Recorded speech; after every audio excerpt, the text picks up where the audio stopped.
Hey everyone, it's early. I'm working again. This morning I did something I have literally never done before. I woke up at 4 and I went to the gym before coming to work. Whoa. It was only like 30 minutes, but still, it was kind of cool, like, because Hollywood was just totally empty.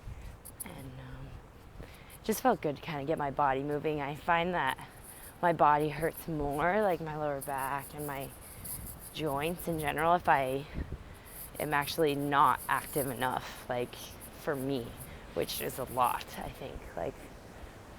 I think as a person, I just have a lot of, I don't know, it's crazy.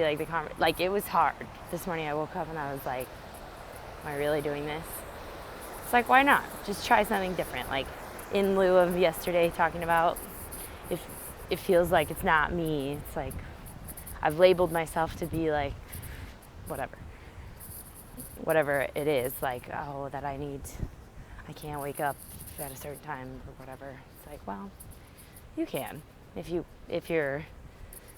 do it, if you just do it and don't get into some sort of conversation about it. But yeah, but it feels pretty good.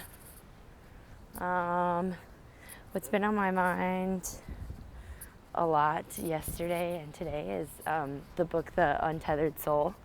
I think about it so much, like how he talks about just staying open, like it's literally a whole book just literally about that one thing, like just not closing down and resisting whatever your experience is. And there were many moments like yesterday and already this morning of just like, and I feel because I feel like I'm kind of coming out of all these mental habits, I feel like I'm a little bit like fragile. Like it's easy for me to go back down that road because I've been practicing that.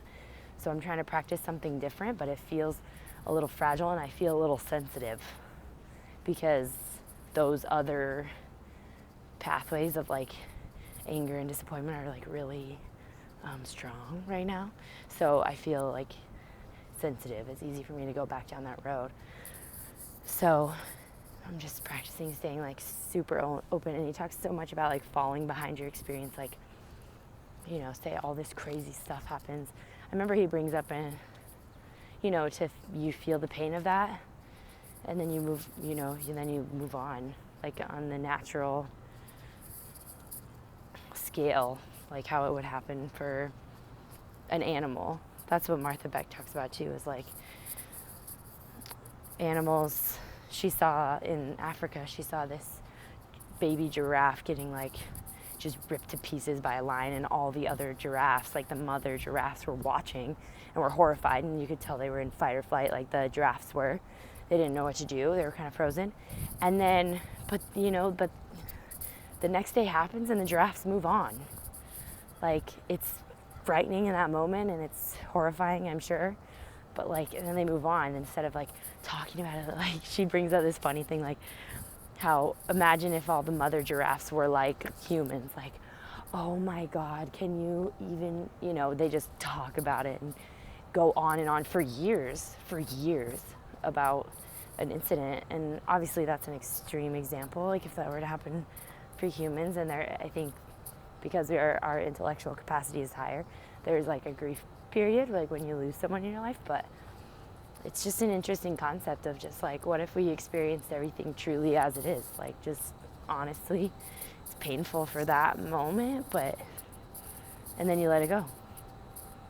And then it's over, then because the new moment is here. The sun's rising. It's beautiful. Okay, have a good day.